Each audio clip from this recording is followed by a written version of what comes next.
حضرت عبداللہ ابن عمر رضی اللہ تعالیٰ عنہ بیمار ہو گئے، شدید علیل تھے، طبیعت مبارک میں کمزوری آ گئی، کچھ کھانے کو دل نہیں کرتا تھا، گھر والے بار بار کہتے کچھ کھا لیجئے کچھ کھا لیجئے، نہیں کھاتے تھے۔ بالآخر حضرت نافع آپ کے غلام تھے، ان سے کہنے لگے کہیں سے مچھلی مل جائے نا تھوڑی سی، میں کھاؤں گا۔ تو کہتے ہیں میں سارے مدینے میں ڈھونڈتا رہا، مچھلی نہ ملی، اگلے دن بھی ڈھونڈی تو نہ ملی، تیسرے دن بھی ڈھونڈی تو نہ ملی، تو فرمانے لگے یار بس چھوٹی سی خواہش ہے، کوئی فرض نہیں ملتی تو رہنے دیں۔ کہتے ہیں چوتھے دن مچھلی مل گئی، میں 1.5 دینار کی مچھلی لا کے حضرت عبداللہ ابن عمر رضی اللہ تعالیٰ عنہ کے سامنے جو مچھلی رکھی تو آپ نے لقمہ روٹی کا توڑا تھا، مچھلی کو لگانے لگے کہ دروازے پہ فقیر نے آ کے آواز دی کچھ کھانے کو دو۔ تو حضرت عبداللہ ابن عمر نے روک لیا اور ہنسے۔ کئی دفعہ ہم بھی دیتے ہیں پر ہمارا چہرہ دیکھنے والا ہوتا ہے، اتنے ہم غصے میں ہوتے ہیں دے دیتے ہیں، لیکن جو چھلوٹیں ہوتی ہیں نا چہرے والی وہ گنی نہیں جاتی۔ ہنسے، فرمایا دیکھو میرا اللہ کتنا قریب ہے، وہ مجھے بچانا چاہتا، اٹھا بار دیا جا کے۔ تو خادم اب حکم کا پابند تھا، وہ لیت اللہ تو کر نہیں سکتا تھا، وہ گیا اور جا کے دے آیا۔ فقیر جب سارے محلے سے آٹا اکٹھا کر لیتے ہیں تو پھر ایک جگہ جا کے بیچتے بھی ہیں۔ دے آیا، وہ 2 گلیاں آگے گزرا تو میں پیچھے دوڑا گیا، میں نے کہا سچ بتا کھانی ہے کہ بیچنی ہے؟ وہ کہنے لگا جو بھی سبب لگ جائے کر جاؤں گا، آپ نے دے جو دی ہے۔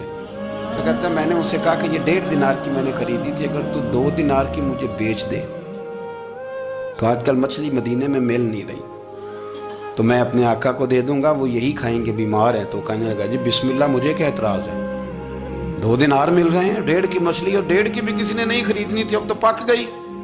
فرماتے میں نے 2 دینار اس کو تھمائے، وہ مچھلی اس سے خریدی اور خرید کر کے میں لا کے حضرت عبداللہ ابن عمر کے سامنے دوبارہ رکھی۔ تو فرمایا یہ کیسے آ گئی؟ میں نے کہا حضور 1.5 کی خریدی تھی اور پھر فقیر کو دے دی، اب اسی سے میں 2 دینار کی خرید کے لایا ہوں، آپ قبول فرمائیں۔ تو فرمانے لگے تم نے اچھا نہیں کیا، اب اس طرح کرو 2 دینار بھی اسے دے اور مچھلی بھی واپس دے آؤ۔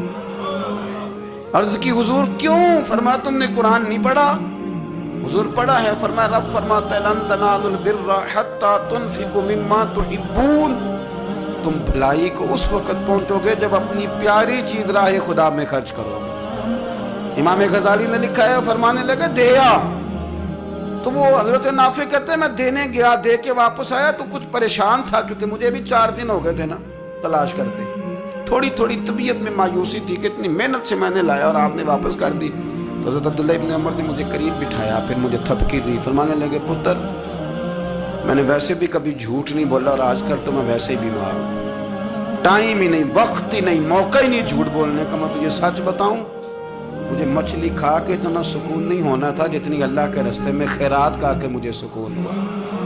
تو تجھے تو میری راحت سے غرض ہے نا کہ مجھے راحت کیسے ہوتی ہے، تو مجھے سکون ملا ہے، راہ خدا میں دے، میں نفسانی خواہش پوری کر لیتا تو یہ میرا نفس کل پھر مجھ سے مچھلی مانگتا، پرسوں کہتا نہیں چھوٹے گوشت کی یخنی بھی چاہیے۔ ہم لوگ الجھ گئے ہیں، بہت بڑے قیدی ہیں اپنے آپ کے، بڑے قیدی، سارا دن اپنی خواہشات کی تکمیل میں بھاگے رہتے ہیں، بڑے بڑے سونے نوجوان۔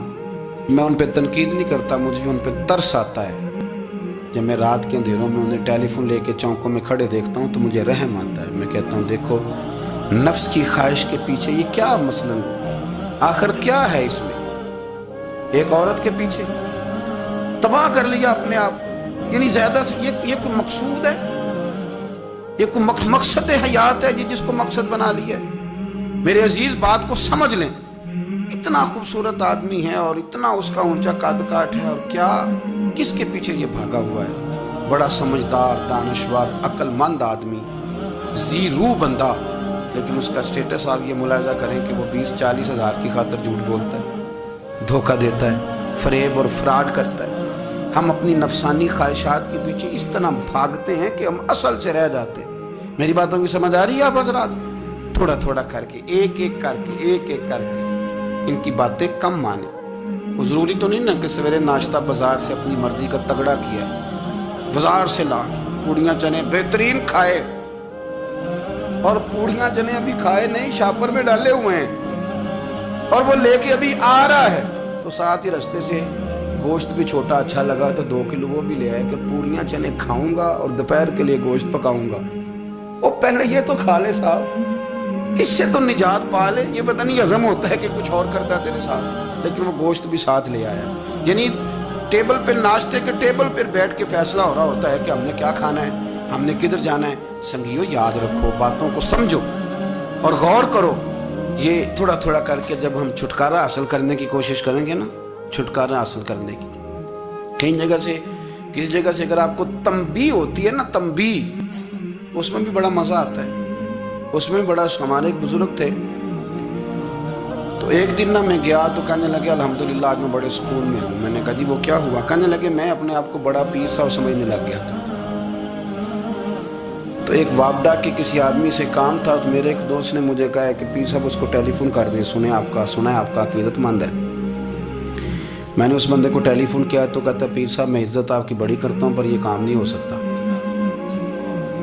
کہتے ہیں جب اس نے مجھے کہا نا تو کچھ بھی نہیں، تو مجھے بڑا مزہ آیا، ورنہ میرا تو نفس پھول گیا تھا۔ میں تو سمجھتا تھا کہ جو میں کہتا ہوں ویسے ہی ہو جاتا ہے۔ کہتے اس نے تھوڑا سا نا مجھے لیول میں کیا ہے، مجھے مزہ آیا۔ یہ لوگ نا اپنے اوپر بوجھ ڈالتے تھے، یہ تھوڑا تھوڑا پیچھے ہٹتے تھے، یہ سمجھتے تھے کہ اس طرح تو ہماری تکمیل رہ جائے گی۔ صبح سے شام تک اگر اسی نفس کی باتیں مانتے جائیں گے تو خرابی کرے گا۔ دولت کا نشہ ہے بھائی، دولت کٹھی کرنے والا کسی جگہ سیر نہیں ہوتا، حسن کا نشہ ہے، حسن کا نشہ ہے۔ حضرت ابوبکر شبلی رحمۃ اللہ علیہ فرمایا کرتے تھے جو تیری بیٹی کو خوبصورت سمجھ کے اس کے ساتھ نکاح کرنا چاہے اسے بیٹی نہ دینا۔ حضرت جی کیوں؟ فرمایا حسن تو تھوڑے دن کے بعد ختم ہو جائے گا، پھر وہ اس کی قدر نہیں کرے گا، وہ تو کہیں اور منہ مارتا پھرے گا۔ حضرت ابوبکر شبلی رحمۃ اللہ تعالیٰ علیہ کی بیٹی خوبصورت تھی، ایک نوجوان کہنے لگا میرا نکاح کر دے۔ آپ فرمانے لگے پتر تو 1 مہینے کے بعد آنا، کر دوں گا۔ بڑی موٹی تازی خوبصورت صاحبزادی، تو حضرت نے اسے دوائی کھلائی، اسے پخانے لگ گئے۔ جو پخانہ کرتی ایک مٹکے میں سنبھال دیتے۔ تھوڑا وقت گزرا تو وہ ہڈیوں کا پنجر بن گئی، مہینے بھر میں دست اتنے آئے کہ کمزور ہو گئی۔ تو ابوبکر شبلی 1 مہینے کے بعد نوجوان کو بلایا، فرمایا ادھر آ تیرا نکاح کروں۔ بچی دکھائی تو وہ کمزور بستر پہ پڑی، فرمایا شادی کر۔ کہنے لگا اس سے نہیں میں نے کرنا۔ فرمایا یہ وہی ہے؟ کہنے لگا جی نہیں۔ فرمایا تو کہتا تھا مجھے عشق ہے، کدھر گیا تیرا عشق؟ کہنے لگا حضرت صاحب آپ کیسی بات کر رہے ہیں؟ فرمایا ادھر آ۔ پھر وہ مٹکا جس میں گند رکھا تھا وہاں لے گئے، فرمانے لگے تیرا اس کے ساتھ عشق تھا، یہ ہے تیرا عشق۔ فرمایا اسے تو میں 4 دن روٹی کھلاؤں گا پھر تندرست ہو جائے گی، لیکن میں دیکھنا چاہتا تھا کہ تو میری بیٹی سے پیار کرتا ہے یا اس کے چہرے پہ آنے والی کچھ وقت کے لیے سرخی سے پیار کرتا ہے، اس لالی سے پیار کرتا ہے جو جوانی کے وقت بچوں اور بچیوں پہ آتی ہے۔ کس چیز کے دل دادا؟ یعنی کیا مطلب؟ نفس کی غلامی، سراسر غلامی، اور پلٹ پلٹ کے اور بڑے بڑے سیانے بندے چھوٹی سی خواہش کے لیے، بڑا سمجھدار آدمی، بڑا سیانا بندہ۔ میں ایک بڑے بزرگ عالم تھے، میں ایک دفعہ ملنے گیا تو پائے پکا رہے تھے، خود پائے پکا رہے تھے، تو وہ بڑے پیار کی بات ہوتی ہے نا، تو تامت باندھی ہوئی اور بڑی جناب خستہ حالی، اور وہ پائے پکا رہے ہیں۔ تو میں نے ان سے کہا، میں نے کہا حضرت جی پائے تو کسی اور نے بھی پکا لینے تھے، آپ بخاری لے کے بیٹھتے، چلو میری طرح کا کوئی بندہ آپ سے استفادہ بھی کر لیتا۔ اب پائے آپ لائیں گے، پھر پکائیں گے، پھر آپ کھائیں گے، تو یہ تو 24 گھنٹے آپ کسی کام میں گزر جائیں گے۔ تو یہ چھوٹی سی خواہش کے لیے میں کسی چیز کو حرام نہیں کہہ رہا، قرآن پاک کی جو آیت پڑھی ہے صرف اس کی تفسیر آپ کے سامنے عرض کر رہا ہوں۔ ہماری خواہشات ماں پالتی ہے، آپ کو نہیں پتا کتنے دکھ سہتی ہے۔ میں ان ماؤں کو جانتا ہوں جو بیٹے کے حصوں کی مار بھی اس کے ابے سے کھاتی ہیں، مار کھاتی ہیں وہ۔ ایک خاتون ایک کان سے سنتا نہیں، میرے پاس ایک دفعہ آئی، کہنے لگی 60 لگ گئی سی، کوئی دعا کر دیں یا کوئی وظیفہ پڑھ، ڈاکٹر کہتے ہیں ٹھیک نہیں ہو سکتے۔ میں نے کہا باجی صحیح بتاؤ مسئلہ کیا ہے؟ کہنے نہیں کچھ بھی نہیں، مسئلہ کیا ہونا ہے، پتر غلط نکل آیا ہے، اس کا باپ روز مارتا ہے، آج میں آگے گئی ہوں تو اس نے ایک تھپڑ میرے کان پہ مار دیا، پردہ پھٹ گیا۔ مائیں مار کھاتی ہیں، لیکن وہ پتر جس کو بڑی محنت سے پالا ہے وہ جوان ہوتا ہے تو اماں سے کہتا ہے تجھے چھوڑ دینا ہے، پر جس لڑکی سے میرا ٹیلی فون پہ رابطہ ہے اسے نہیں میں نے چھوڑا، وہ نہیں چھوڑ سکتی، ہر شے کچل جاتا ہے وہ۔ اماں کبھی لیٹ کے رات کو سوچتی ہے کہ یہ تو میری کل کمائی تھی، میں تو آج بھی اس کے حصے کے تھپڑ اپنی گالوں پہ برداشت کر رہی ہوں، تو یہ کدھر گیا؟ اردشیر نام کا بادشاہ تھا، حضرت محدث ابن الجوزی آج سے کچھ 700 سال پہلے لکھتے ہیں۔ اردشیر بادشاہ بڑا خوبصورت تھا، جوان تھا، بڑا عقل مند تھا۔ اس نے اس طرح کی قریب قریب کی ساری ریاستوں پہ قبضہ کر لیا۔ بڑا عقل مند زیرک تھا، قبضہ ہو گیا۔ ایک بادشاہ بڑا سخت تھا، اس کے ساتھ جب پنجہ آزمائی ہوئی تو اردشیر کہتا ہے اس پہ میرا قبضہ نہیں ہو رہا تھا، اور جب ہم نے ساری ریاستوں نے مل کے اس پر حملہ کیا تو ایک قلعے کے اندر قلعہ بند ہو گیا۔ اردشیر بڑا خوبصورت آدمی تھا، بڑا سمجھدار تھا، تو وہ بادشاہ قلعہ بند ہو گیا، اس نے کہا نکلنا ہی نہیں۔ اب وہ اندر بند ہے، یک بار کی حملہ کیا تو وہ بڑا بڑا قلعہ تھا اس میں بند ہو گیا۔ اس بادشاہ کی نا جس پر حملہ کیا، اس کی بیٹی اچانک ایک دن قلعے کی دیوار پہ چڑھی تو اردشیر کے حسن و جمال کو دیکھا تو عاشق ہو گئی، اور اپنے ہی باپ کے خلاف اسے کہنے لگی کہ اگر تو میرے ساتھ شادی کا وعدہ کرے نا تو میں تجھے رستہ بتاتی ہوں حملہ کرنے کا۔ اس نے کہا میرا وعدہ رہا، تو رستہ بتا۔ اس نے رستہ بتایا اس لڑکی نے، اور بادشاہ نے حملہ کیا تو اس کا باپ قتل کیا، اس علاقے پہ قبضہ کیا شادی کے وعدے پر۔ ہاں ہاں، نفسانی خواہش بندے کو اندھا کر دیتی، نہیں سمجھ آتی اس کو میں کدھر جانا، اندھا کر دیتی۔ حملہ کیا، اور جب اس لڑکی کو لے کے آیا نا اپنے محل میں، تو پہلے دن شادی کی پہلی رات تھی، تو بستر بچھایا کنیز نے، تو وہ کبھی کروٹ ادھر بدلتی کبھی ادھر بدلتی، تو بادشاہ کہنے لگا کیا ہے؟ کہنے لگی بستر میں کچھ ہے، مجھے تکلیف دے رہی۔ اس نے چراغ جلائے، اور جب بستر اٹھایا تو ایک اتنا سا دھاگا نکلا۔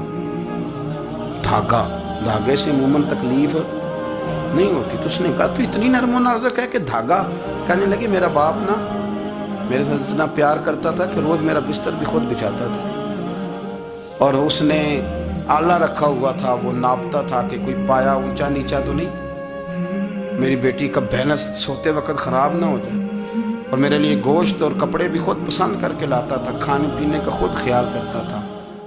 اردشیر کہنے لگا اچھا وہ اتنا پیار کرتا تھا، پھر تو نے اس کے ساتھ کیا کیا؟ کہنے لگا بلاؤ کنیزوں کو بلایا، ورنہ اس کو اٹھاؤ اور جلاد کے پاس لے جاؤ، اسے کہو کہ اس کے بال ایک گھوڑے کے ساتھ باندھے، پیر دوسرے گھوڑے کے ساتھ باندھے، اور ایک گھوڑا ادھر بھگا دے، کدھر بھگا دے۔ یہ جس کے باپ نے اتنا پیار کیا، یہ نفس کی اتنی غلام ہے کہ اس کی وفادار نہیں رہی تو میری وفادار کیسے بنے؟ اس نے اتنے نازوں سے پالا کہ دھاگا اسے برداشت نہیں۔ او یارو، یاد رکھو، اگر نفس کی غلامی کرو، بڑے بڑے وفاداروں کو چھوڑ کے غلامی کرو تو پھر کہو وفادار مل جائیں، کوئی بول اب لڑا نہ بول بیٹھی ہوں دے خسم ناراض بڑ بولیاں دے، کہاں سر کھائے تے بلبل ٹھنڈ پائے، بڑے فرق نہیں سجنا بولیاں دے، جڑیاں خسماں دی وچ رضا وسن، بھاگ جاگ جاندے انہاں گولیاں دے، آپ ادلیاں نو سردار پین ڈکے تے شرما والیاں نو جھوٹے ڈولیاں دے۔ اپنے نفس کے پیچھے چلو گے تو یہ تباہی ہے۔ جب ہم نے کسی سے وفا نہیں کی تو یہ کیا امید ہوئی کہ دنیا ہم سے وفا کرے گی؟ اللہ رسول کی مرضی کے مطابق اصول پسند زندگی بنائیں، ایک ایک کر کے اپنی خواہشات سے پیچھے ہٹیں، تھوڑے پہ گزارا کرنا سیکھیں، اپنے نفس کو سمجھائیں۔ ضروری نہیں کہ روٹی ہر وقت مزے کے لیے کھائی جائے، کبھی کمر سیدھی کرنے کے لیے خشک روٹی بھی کھا کے دیکھو، کبھی سادہ کھانا اس پہ بھی اکتفا کرو، کبھی تھوڑا کھر کے اچھے طریقے سے سادے کمرے میں بھی اللہ کو یاد کر کے دیکھو۔ نفس کے پیچھے نہ بھاگیے گا، تباہی کرے گا۔